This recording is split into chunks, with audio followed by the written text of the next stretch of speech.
नमस्कार दोस्तों, बेबाक भाषा के दो टूक कार्यक्रम में आपका स्वागत है। अब बताइए, भारत की पहली और सच्ची तस्वीर कौन सी है?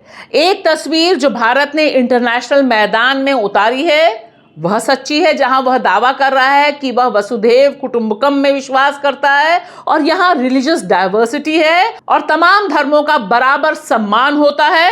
यह तस्वीर मोदी जी के साथ जाती है या यह तस्वीर मोदी जी के साथ जाती है जहां पर वह नारा लगाते हैं कि बटेंगे तो कटेंगे, एक हैं तो सेफ हैं, और तो और वो यहां पर यह भी कहते हैं घुसपैठिया घुसपैठिया घुसपैठिया, यानी मुसलमान मुसलमान मुसलमान। अगर हम बटेंगे तो बांटने वाले महफिल सजाएंगे। इन दो तस्वीरों में से कौन सी तस्वीर असली है, इसे लेकर भारत उर्फ इंडिया इस समय कंफ्यूज है। इन दोनों चीजों का नाम मैंने इसलिए लिखा क्योंकि भारत ने ओलंपिक होस्ट करने का जो क्लेम किया है, जो पत्र लिखा है कि हम 2036 में ओलंपिक होस्ट करना चाहते हैं, उसमें भारत के बगल में ब्रैकेट में उसे इंडिया लिखना पड़ा है।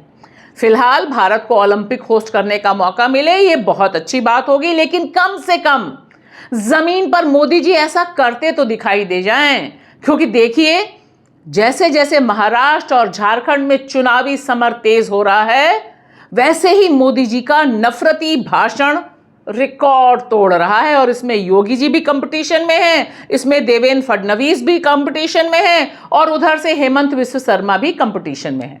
अब देखिए ना, लेटेस्ट स्पीच ही ले लीजिए प्रधानमंत्री नरेंद्र मोदी की, जो उन्होंने अभी अभी महाराष्ट्र में दी है। उन्होंने क्या कहा है? सबसे बड़ी बात कही है, एक हैं तो सेफ है। मतलब अभी तक हम एक नहीं थे। महाराष्ट्र की धरती में तो उन्होंने जबरदस्त कर दिया है। उनका भाषण अगर आप ध्यान से सुने तो वो लगता है खुद ही को क्रिटिसाइज कर रहे हैं। हालांकि वह क्रिटिसाइज कर रहे हैं अपोजिशन को। वह कहते हैं घोटाला, महाअगाड़ी का घोटाला पत्र है।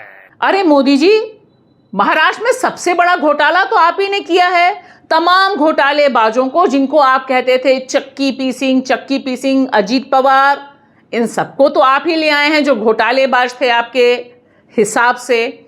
और दूसरा दावा आपने कहा है जिस पे जनता से हामी भरवाई है, इस पाप को आप क्या माफ करेंगे? ये धोखेबाजी महाराष्ट्र की जनता के बीच चलेगी क्या?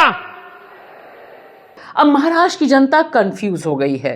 उसे समझ नहीं आ रहा है आप कौन से पाप की बात कर रहे हैं, क्योंकि महाराष्ट्र में सत्ता काबिज करने के लिए तो आप ही ने पाप किया। आपने यहां के दो क्षेत्रीय दलों को तोड़ दिया, शिवसेना को तोड़ा और एनसीपी को तोड़ा, और दोनों को तोड़कर आपने जोड़ तोड़ से सरकार बना ली। ये सारा पाप फिर से करने देंगे क्या? और इससे भी बड़ी बात आपने की, आप कह रहे हैं कांग्रेस बैसाखी पर सरकार बनाती है। क्या हो गया मोदी जी? इतनी तो आपकी उम्र नहीं हुई अभी, आप खुद ही भूल गए कि आप खुद ही बैसाखी पर हैं।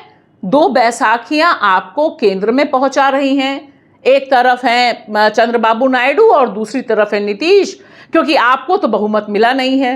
कांग्रेस अब परजीवी कांग्रेस बन चुकी है। ये कांग्रेस पार्टी अब केवल बैसाखियों पर ही जिंदा है। और इसके बाद आपने वाकई जो कहा कि इस समय कांग्रेस अपने पैर पर खड़ी नहीं हो सकती।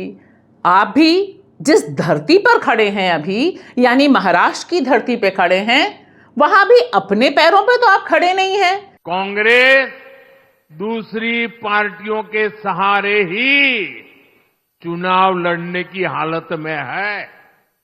वो अपने पैरों पर खड़ी नहीं रह सकती। सरकार तो यहां पर आपने एकनाथ शिंदे की बनवाई, मुख्यमंत्री उनको बनवाया और अपने कैंडिडेट को यानी देवेंद्र फडणवीस को उप मुख्यमंत्री बनाया। महाराष्ट्र में क्या बीजेपी अपने आप चुनाव लड़ रही है? इसे भी तो एनसीपी की जरूरत है, अजीत पवार वाले समूह की, और दूसरी तरफ उसे जरूरत है एकनाथ शिंदे की।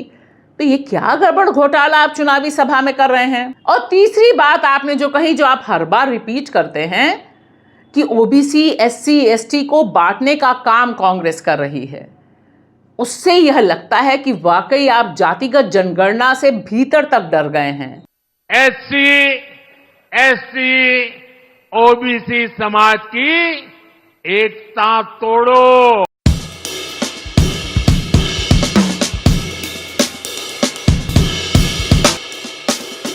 जातिगत जनगणना का जो सवाल कांग्रेस और इंडिया गठबंधन उठा रहा है और यहां पर महाविकास अघाड़ी उठा रहा है, वह तो दरअसल तमाम पिछड़ों को, दलित समाज को, आदिवासी समाज को और ज्यादा हक देने वाला है कि अगर आपकी आबादी ज्यादा है तो आरक्षण ज्यादा मिलेगा। और आपके ऊपर तो लैटरल एंट्री का आरोप है कि आप दलितों और ओबीसी पृष्ठभूमि से आने वाले IAS officer, IPS officer, IRS officers की भर्ती नहीं होने देते हैं। आप सीधे सीधे बाकी लोगों की बाहर से भर्ती कर देते हैं। तो ये बात बहुत दिलचस्प है मोदी जी कि अंतर्राष्ट्रीय स्तर पर भी आप अपने दो चेहरे रखते हैं और जब घर में लड़ाई लड़ते हैं तब भी दो चेहरे रखते हैं। अंत में बस जनता जनार्दन यह सुनकर मुग्ध हो जाएगी कि आप झारखंड का चुनाव किसी और मुद्दे पे नहीं लड़ रहे हैं, आप वहां आदिवासियों को डरा रहे हैं, धमका रहे हैं और इस बार तो आप बेटी तक आ गए हैं कि घुसपैठी आएंगे और आपकी बेटी को ले जाएंगे, आपकी माटी को ले जाएंगे, आपकी संपत्ति को ले जाएंगे। ये आपकी रोटी भी छीन रहे हैं, ये आपकी बेटी भी छीन रहे हैं और ये आपकी माटी को भी हड़प कर रहे हैं। यह घुसपैठिए और घुसपैठियों का कार्ड भी मोदी जी नफरती कार्ड तो है। तो इस तरह से जो दो चेहरे हैं आपके, वह अपने आप में बड़े सवाल पेश कर रहे हैं। शुक्रिया।